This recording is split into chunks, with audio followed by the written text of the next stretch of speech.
ጫት ሊቅሙ ዘመዶቼ ወይም የባሌ ዘመዶች ወደ እኔ ቤት ጫት ይዘው ቢመጡ እና ለነሱ ቡና ወይም ሻይ ባፈላላቸውና ባሌ ቢያስተናግዳቸው እኔ ለነሱ በማፍላቴ ተጠያቂ እሆናለሁን? እሱስ ለነሱ ስላስተናገዳቸው ተጠያቂ ያደርገዋልን? ወይስ በጭራሽ ለነሱ ማፍላትም ማስተናገድም አይፈቀድም? ስለተወዛገብኩ ነው በሰፊው እንዲያብራሩልኝ። ምክንያቱም አንዳንድ ሰዎች አንቺ ከነሱ ጋር ተቀምጠሽ እስካላስተናገድሻቸው ድረስ ለነሱ ሻሂ ወይም ቡና ማፍላትሽ ችግር የለውም ስላሉኝ ነው ይሄንን ለመጠየቅ የቻልኩት። ጀዛኩሙላህ ኸይር የሚል ጥያቄ። ጫት መቃም በሸሪዓ ሐራም ነው፣ ክልክል ነው። የተለያየ ጉዳት ስላለው ጤንነትን ይጎዳል፣ ኢኮኖሚን ይጎዳል። እንደዚሁ ደግሞ ቤተሰብን ቸላ እንዲሉ ያደርጋል። አብዛኛውን ጊዜ ከሶላትም ያዘናጋል። ብዙ ጊዜ ጫት የሚቅሙ ሰዎች ሶላትን በወቅቱ አይሰግዱም። የሰገዱም እንደሆነ በሙሉ አቅላቸው በሙሉ ልባቸው አይሰግዱም። በመሆኑም ጫት እስከተከለከለ ድረስ ጫትን የሚቅምን ሰው በምንም መልኩ ማገዝ የተከለከለ ይሆናል።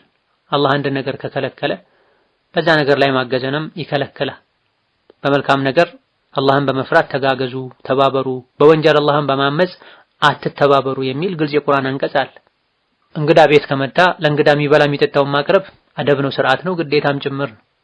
ለእንግድነቱን ለመቀበል ምግብ ቀርቦ ቡና ቀርቦ ካስተናገዱት በኋላ ጫት መቃም ቢጀምር ማብላት ማጠጣቱ ማፍላቱ ችግር የለውም። ነገር ግን በቤታችን ውስጥ ወንጀል አትስራ፣ አላህን ፍራ ማለት መምከር ይገባል።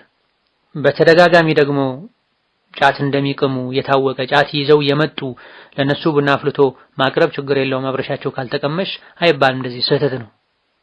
አላህን የሚያመጽን ሰው ማገዝ ነው የሚሆነው። አብረሽ ካልተቀመሽ ድረስ ችግር የለውም የሚል ሰው እይታውን አንድ ነገር ላይ ብቻ ገድቦ ነው። አፍልታም ከአጅነቢ ወንድ ጋር ቁጭ ካለች ሁለት ጥፋት ነው የሚሆነው። ቁጭ ብላ በመኻደሟ እክትላጡ ማድረጓ ሁለት ጥፋት ነው የሚሆነው። እሷ ባትኻድም አፍልታ ማቅረቡ ጫትን ራሱ ገዝቶ ማምጣት ለጫት የሚያስፈልግን ነገር ማሟላት እንደማለት እኮ ነው። በዲን ጉዳይ ሉኝታ ሊይዘን አይገባም። ለአንተም ለራስህም ለጤናህም ለኢኮኖሚህም ለዒባዳ ለዲንህም ጥሩ አይደለም። አላህን ፍራ፣ ጫት አትቃም። ይሄን አላህ የማይወደውን ነገር ደግሞ እኔ ቤት እንድታደርግ አልፈቅድልህም። ዝምድናውን ፈልጋችሁ ከሆነ የመጣችሁት ወንጀል በሌለበት መልኩ ዝምድናችንን እንቀጥላለን። በአንድ በኩል አላህ ያዘዘውን ዝምድና እየቀጠለን በሌላ በኩል አላህ የከለከለውን ወንጀል መስራት የለብንም ሊባል ይገባል። እኔ ሐራም ነው ብዬ አላምንም ካለ የሚቅመው አካል እንደኔ ደግሞ ሐራም ነው ወንጀል ነው ብዬ አምናለሁና እኔ ቤት መቃም አይቻልም መባል አለበት። በዲን ጉዳይ ጠንካራ መሆን ይገባል። ይሄን ማድረግ ደግሞ ዝምድና መቁረጥ አይደለም። የግድ ዝምድና ለመቀጠል ጫት መሃል ላይ መግባት አለበት ያለው ማን ነው? ነብዩ ዝምድና ቀጥሉ ብሏል። እንደሳቸው ዝምድና የሚቀጥል ሰው አልነበረም። አዳዲስ ነገሮችን በፈጠረን ቁጥር ዲንን እንዳንተገበር እንቅፋት ልናደርጋቸው አይገባም። هذا والله تعالى اعلم። ለዛሬ በዚህ እናበቃለን።